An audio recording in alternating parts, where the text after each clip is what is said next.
주님 십자가 사랑 우리 제촉하시네. 오늘 들고 예루살렘 향해 일어나 너 거침없이 나. 마태복음 27장 그 1절에서 10절의 본문의 말씀을 가지고 가룟 유다의 자살에 대해서 말씀을 좀 나누어 보겠습니다. 자, 제일 중요한 것은 우리 교회를 오래 다니던 사람들이 자살해 죽으면 천국을 갈까요, 지옥 갈까요? 자, 실제로 교회 안에 이런 일들이 일어납니다. 그런데 천국 가지 못합니다. 지옥 갑니다. 자, 왜냐하면요, 그 이유가 뭐냐면, 천국은 어떤 곳이냐면 하나님의 절대적인 주권에 의해서 통치되는 영역이 천국입니다. 장소적으로 말하면 우리가 살고 있는 이곳이 아니고 주님이 지금 예비하고 있는 다른 장소로 우리가 갈 곳이고, 거기가 천국이고, 또 신학적인 개념으로 말하면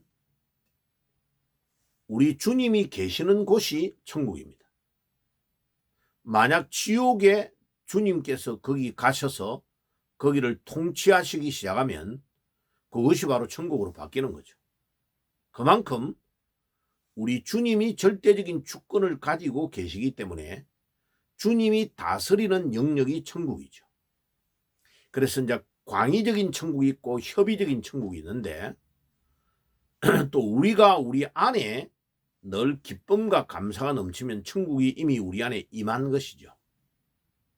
자, 그런데 이제 지금 말하는 천국은 우리가 이 세상을 하직하고 죽고 나서 그 사후의 세계에 갈 천국을 말합니다. 자, 그 천국에 들어가려고 하면 하나님의 절대적인 주권을 이 땅에서도 믿고 신뢰해야 됩니다. 자, 예를 들어서 어려운 일이 교회를 다니다가 왔어요. 내 사랑하는 사람이 나를 배신해 버렸어요. 그런데 그 사랑하는 사람을 배신당한 것 때문에 너무 괴로워하다가 옥상에 떨어져서 죽어버린다. 그러면 그 사람은 지옥 갑니다. 왜냐하면 그 사랑하는 사람을 너무 의지해가지고 그 사람 때문에 느끼는 배신감이 나를 절망에 빠지게 만들어서 그것을 이기지 못해서 죽어버리는 거 아니에요. 그죠? 보세요. 그럼 그런 상황 속에서도 하나님은 나를 배신한 그 사람보다도 내 가까이에 계시고 나를 보호하고 지켜주신다는 것을 절대적으로 신뢰하는 믿음이 그때도 있어야 되는 겁니다. 옥상에 떨어질 만큼 용감하다면 그 용감한 것으로 하나님을 믿는 절대의 신앙이 더 강하게 있어야 나를 배신한 그 사람을 이기는 거죠. 그래야 천국에 들어가는 거죠. 근데 만약 떨어져 죽은 그 사람을 천국에 넣어줘도 그 사람은 천국에서 적응을 못하는 겁니다. 왜? 하나님의 절대적인 주권에 의해서 통치되는 영역인 천국에 들어갈 건데, 하나님의 절대적인 주권을 이 땅 위에서 100%안 믿는 사람은 들어갈 수 있는 자격도 없고, 들어간다고 해줘도, 들어가게 해줘도 거기에서 적응하며 살 수가 없는 거죠. 믿음이 없기 때문에. 굉장히 중요합니다. 그러면 그 절대적인 주권은 로마서 11장 36절에 모든 만물이 그로부터 나오고 그에게로 돌아갑니다. 영광이 하나님께 있을지어다. 우리 신앙의 제일 핵심적인 신앙이 로마서 11장 36절입니다. 하나님의 절대적인 주권, 모든 만물이 그로부터 나오고 그에게로 돌아가기 때문에. 보세요. 아무리 인간이 70억, 80억이 막 온갖 짓을 다 해도 그 모든 마지막에 종국적인 모든 만물이 주님으로부터 왔고 주님에게로 돌아가기 때문에 이 세상의 왕, 이 세상의 대통령, 이 세상의 어떤 독재가, 어떤 권력자, 어떤 돈 많은 사람도 하나님의 절대적인 주권을 뛰어넘을 수 있는 능력과 권한과 권세를 가진 자는 아무도 없단 말이에요. 그러니까 혼을 죽일 수 없는 자를 두려워해야 되는 거죠. 혼을 죽일 수 없는 자를 두려워하지 말고 혼과 육을 다 한 번만에 죽이는 하나님을 두려워하라. 성경 말씀에 나오죠. 그래서 그 하나님을 의뢰한다면 우리가 이 땅에서 절망과 좌절을 해야 될 이유가 없는 거죠. 어려움은 있을 수 있죠. 힘들 때는 밥맛도 없고 잠도 잘 안 자고 그런 순간적인 상황은 올지라도 결국은 우리가 그 하나님을 의뢰하고 나의 절대적인 주권을 가지고 계시는 하나님께 내가 의뢰하며 나아가는 것, 그것이 믿음이고 신앙인 것이죠. 자, 그러면 이 자살은요 왜 나쁜 거냐면 사실은 극도의 교만입니다. 내가 그 문제를 내 스스로 해결하려고 하다가 손을 딱 들어버리고 포기해버리는 것이 자살이죠. 아주 비겁한 행위고 죽으면 끝날 거라고 생각하는데 자기의 도피죠. 엄청 비겁한 행위죠. 그래서 우리 하나님께 의뢰하고 내 최선을 다하지만 안 될 때에는 하나님의 절대적인 주권과 능력을 의뢰하고 하나님께 나아가는 것. 그것이 믿음이죠. 자, 그러면 가룟 유다와 베드로를 비교해 가지고 설명을 해볼까요? 가룟 유다는 뉘우친 거예요. 자기가 은30에 자기 스승인 예수를 팔고 가장 위대하신 메시아이신 그리스도를 가장 값싼 종의 가격으로 팔아넘겨 비싸게 판 것도 아니에요. 은30에 팔아가지고 아니 이게 자기 생각보다 너무 문제가 심각해서 예수가 결국은 자기가 배신한 것 때문에 십자가에 매달려 죽게 되니까 양심의 가책을 받고 사용해 보지도 못하고 은30을 성소에 있는 제사장에게 던져줘 버리고 돌아와가지고 목매달아서 죽어버린 거죠. 배가 터져서 창자가 터져 나와가지고 죽어버린 거죠. 그러니까 자기가 그 사용하려고 했던 그 돈도 써보지도 못하고 죽어버린 거죠. 그러니까 이 가룟 유다는 뉘우친 겁니다. 회개한 게 아닙니다. 양심의 가책을 받은 건데 그것도 해결이 안 되고 죽어버린 거죠. 그런데 베드로는 회개한 겁니다. 그래서 요한일서 1장 9절에 보세요. 회개는 뭡니까? 만일 우리가 우리의 죄를 자백하면 저는 미쁘시고 의로우사 우리 죄를 사하시며. 자, 이게 뉘우치는 것은 자기 죄를 자기가 해결하려고 노력을 하다가 안 돼가지고 죽는 거고, 회개는 내 죄를 하나님 앞에 내어놓는 것이죠. 그리고 그 죄를 하나님이 사죄해 주는 거죠. 그러면 해결함을 받잖아요. 그 사죄함을 얻고 다시 변화를 받아서 바른 사람으로 살아가는 것을 회개하죠. 이 회개는 행동의 방향 전환을 말하는 거죠.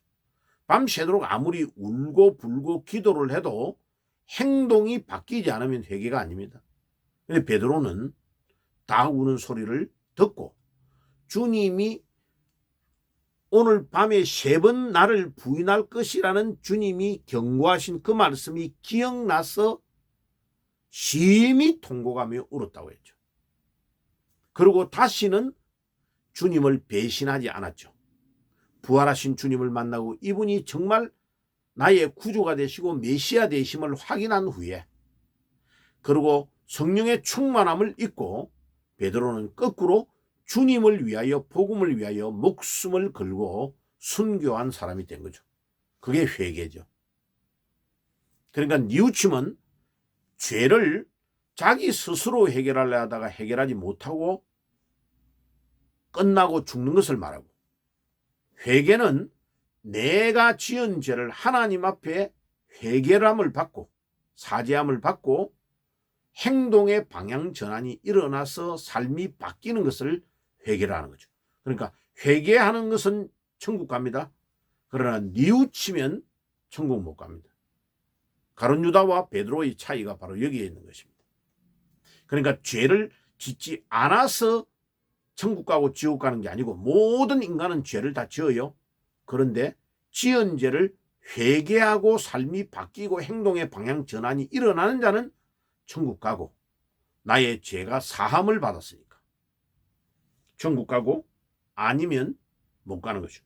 그래서 마태복음 5장 13절에 맛을 잃으면 소금이 세상에 버려져 가지고 안 믿는 사람에게 밟힌다고 했습니다. 그죠? 그 말씀을 기억해. 우리는 빛이고 소금입니다. 우리가 그 소금의 맛을 잃어버리면 불신자에게 밟히게 된다는 것입니다. 그 유다의 삶은, 가룟 유다의 삶은 그런 불신자에게 밟히는 삶을 살게 된 거죠. 자, 그리고 자기가 그 많은 것들을 뭔가 예수님 계실 때에 전대를 맡아가지고 재정을 맡아가지고 이리 빼먹고 저리 빼먹고 했는데 요한이 뭐라고 기록했습니까? 저는 도적이라고 말했잖아요. 그죠? 마리아가 향유를 머리에 탁 가지고 예수님의 발을 씻길 때 십자가 지시기 전에 그걸 왜 300데나리온에 팔아가 가난한 사람에게 주어야 된다고 가룟 유다가 떠드니까 요한이 뭐라고 기록했습니까? 저는 도적이라 라고 기록하고 있잖아요. 요한이 돈을 빼먹는 걸 알고 있었죠. 그러니까 요한이 알고 있었으니까 다른 제자들도 다 알았다는 뜻이고 예수님도 알고 계셨다는 거죠. 그러니까 이 가룟 유다는 예수님을 따라다닐 때에 따라다니는 동기 자체가 잘못된 거죠. 예수님을 구주로, 예수님을 진정한 나의 메시아로 주님으로 믿는 것이 아니고 돈을 빼먹는 도구로 사용한 거죠. 그래 지금도 가룟 유다의 후손들이 너무나 많습니다. 가장 값비싼 예수 그리스도를 가장 싼 종의 가격으로 팔아넘기고 또 구멍 뚫린 지갑 전대를 사가지고 아무리 돈을 넣어도 돈이 술술 다 빠지는 거죠. 가룟 유다의 삶이 바로 그런 거죠. 그리고 말라기서 1장 4절에 보면 그들은 쌓으려고 하지만은 나는 헐리라. 하나님이 헐어버리는 데는 죽도록 노력하고 돈을 모아도 쌓이지 않고 다 낭비되고 헛되는 거죠. 그 삶이 어떤 삶입니까? 지금 가룟 유다의 후손들이 어떤 사람입니까?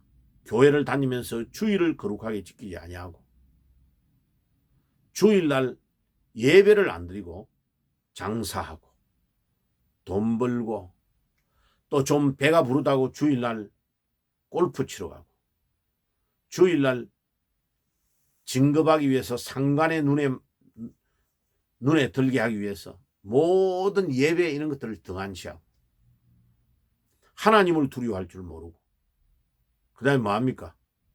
산으로 들로 놀러 다니고 그 다음에 결혼식장으로 어디로 자기 취미생활을 위하여 주일날 예배를 소홀히 하는 이것이 주일 성수를 거룩하게 지키지 않는 삶.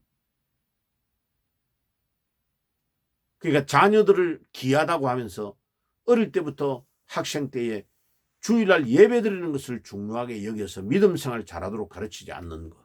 이런 것들이 전부 다요. 이제 어른이 되어서 자기 자녀들이 말을 안 들으면 그때 후회하는 거죠. 이게 다 가룟 유다와 같은 삶. 가룟 유다의 후손들이 너무나 많습니다. 그래서 로마서 6장 12절에 뭐라고 했습니까? 그러므로 너희는 죄로 너희 죽을 몸에 왕노릇하지 못하게 하라. 죄가 우리를 왕노릇하지 못하도록 하라고 주님께서 경고하고 있는 것입니다. 자, 마지막으로 가룟 유다와 베드로의 삶의 차이를 봅시다. 마지막에 남긴 것은 가룟 유다는 예수님을 팔아넘긴 은30 종의 가격을 성소에 던져버리고 자살해 죽었단 말이에요. 그래서 그 돈을 성전의 금관에 다시 넣기가 지저분하니까 그 돈을 가지고 피밭, 토기장이의 밭을 사가지고 나그네들이 다니다가 죽으면 묻어주는 공동묘지로 사용한 거. 그러니까 가룟유다가 남긴 거는 은30에 공동묘지, 나그네의 공동묘지 하나를 남겨주고 갔어요. 그런데 베드로는 죄를 지었지만 회개하고 주님과 같이 십자가에 나는 주님은 바로 매달려 죽었네, 나는 거꾸로 매달려 죽겠다 하고 주님을 위하여 멋지게 순교하고 죽은 겁니다. 자, 우리는 마지막에 베드로처럼 멋지게 주를 위하여 순교하고 우리 삶을 드리고 가야 되겠습니다. 아멘. 기도하겠습니다. 주님 감사합니다. 오늘도 우리가 베드로처럼 마지막을 멋지게 주를 위하여 바치며 순교하며 갈 수 있도록 우리의 삶을 주장해 주옵소서. 예수님의 이름으로 기도드리옵나이다. 아멘. 지금은 우리 주 예수 그리스도의 은혜와 하나님 우리 아버지의 사랑하심과 성령의 교통하심이 우리 주님께서 날마다 우리에게 가르치시는 교훈을 듣고 저희들이 모든 삶을 주께 베드로처럼 드려서 순교의 삶을 살 수 있도록 그 길을 걸어가기를 소원하는 모든 믿음의 사람들 머리 위에 지금부터 영원까지 항상 함께 계실지어다. 아멘. 영원한 주님 십자가 사랑 우리 죄 족하시네. 오늘 들고 예루살렘 향해 일어나 너 거침없이 나아가라. 영원한 주